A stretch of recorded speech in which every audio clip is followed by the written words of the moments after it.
So there's a scandal involving the WWE and Saudi Arabia, who they recently made a long-term deal with. The Independent says Saudi Arabia apologizes after an indecent scene involving women was shown at a WWE live show. So this is an interesting story. The WWE made a deal with Saudi Arabia, the government in Saudi Arabia, and the idea is they made a 10-year deal with them, and they're going to go do a show there, I guess, once a year for 10 years. They just did this thing called the Greatest Royal Rumble. It's a 50-man Royal Rumble, where it used to be the regular Royal Rumble's 30. This was 50. Now, the idea is, well, they're now moving in an enlightenment direction. They just let women drive. Oh, wow. Bold. Fucking very bold. That's damning with faint praise in a way that I think is hilarious.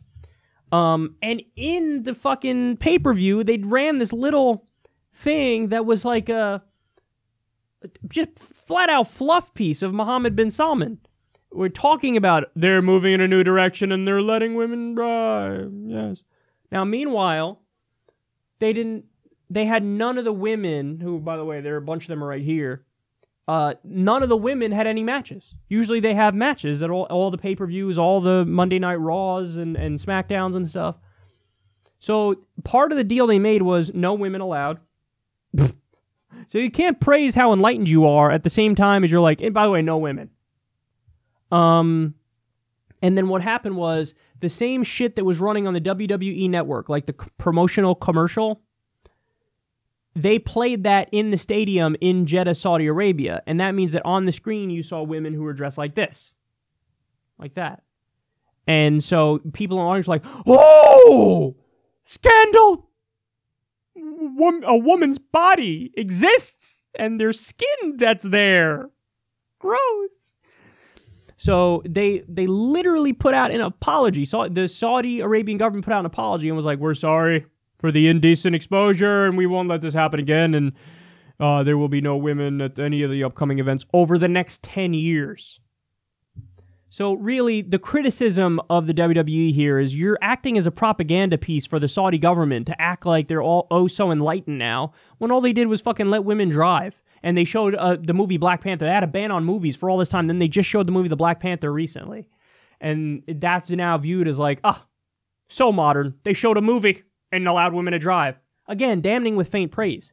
But this does represent a genuine conundrum, though, because so on the one hand, this is massively hypocritical, the WWE, to pretend like they're on the edge of women's rights, and they've been saying women's revolution and stuff, and they have a lot more women's matches and all that, and they have seemingly moved in a direction that's more inclusive of women, the WWE has, but then they do this thing in Saudi Arabia. But then the real conundrum is, so Saudi Arabia having a professional wrestling event there, that is definitely a step in a more liberal direction. But they have all these terms and conditions attached to it to keep it rather draconian and primitive. So the WWE is going to get shit because they're saying, well, you agreed to not have any women fight in it and not show any women. So that's why it's being called, you're doing propaganda for the government.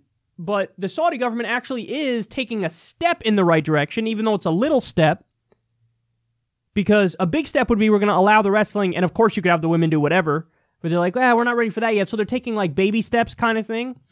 And there actually is an argument when it comes to social liberalization for baby steps. So if you're a very conservative, traditionalist culture, and you're mired in religious dogma, to give a shock to the system and jump to full, like, full anything goes social, social libertarianism, people might be like, oh, I don't like that. That's too far.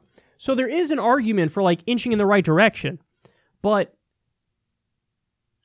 it also is clearly at the same time, even though it's a step in the right direction for them, still backwards because they're banning women. And it is propaganda because their WWE now is acting like Mohammed bin Salman's a fucking leader and he's a good leader. He's doing a genocide in Yemen right now, dude.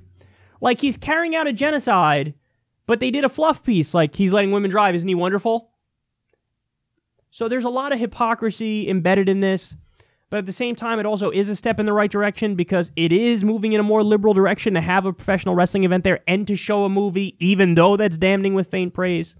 So, I don't know what to make of all this, but I just find it particularly sad that just from showing that women exist and dress like this, they had to apologize.